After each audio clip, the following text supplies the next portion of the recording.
ลี่ยนแปลงอินแฮงเดลาสิให้อายเฮ็ดคือบ่หัวสายามน้องสิลาอายไปคบกันมาตั้งนานหักน้องเมิดหัวใจอายเฮ็ดบ่ได้อีหลีน้องเดินมาขอให้ลืมความหลังที่เฮาเคยมีแต่บอกเหตุผลว่าเจอคนดีเวิร์กกว่าที่เฮาคบกันขอให้อายหยุดฝันขอให้เฮาจบกัน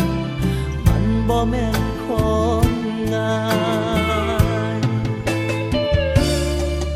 อายยังลืมน้องบ่ได้อายขอเวลาทำใจหูอยู่ว่าหักนั้นคือการให้อายสิพยายามลืมน้องให้ได้แต่เมื่อนี้หัวใจยังไม่มีวี่แววจะลืมใจอ้ายยังหักบ่มีเปลี่ยนแปลงอินแฮลืมยากช่วยต่อเวลาให้อ้ายตั้งหลักจักหน่อยในเด้อคนงามพออ้ายบอกขาดใจพออ้ายทันบอกใจให้ลืมน้องได้จากหน่อย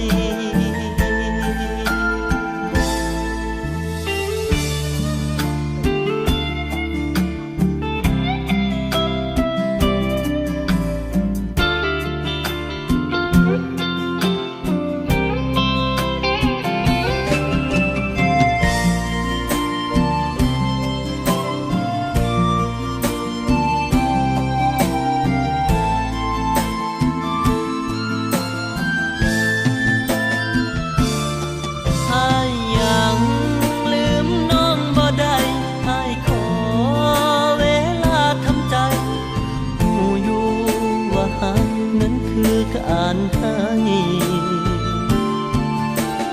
อายสิพยายามลืมน้องให้ได้แต่เมื่อนี้หัวใจยังไม่มีวี่แววจะลืมใจอ้ายยังหักบ่มีเปลี่ยนแปลงอินแฮลืมยากช่วยต่อเวลาให้อายตั้งหลักจักหน่อยเนเด้อคนงามพออายบอกขาดใจพออายทันบอกใจให้ลืมน้องได้จากหน่อยให้ลืมน้องได้จาก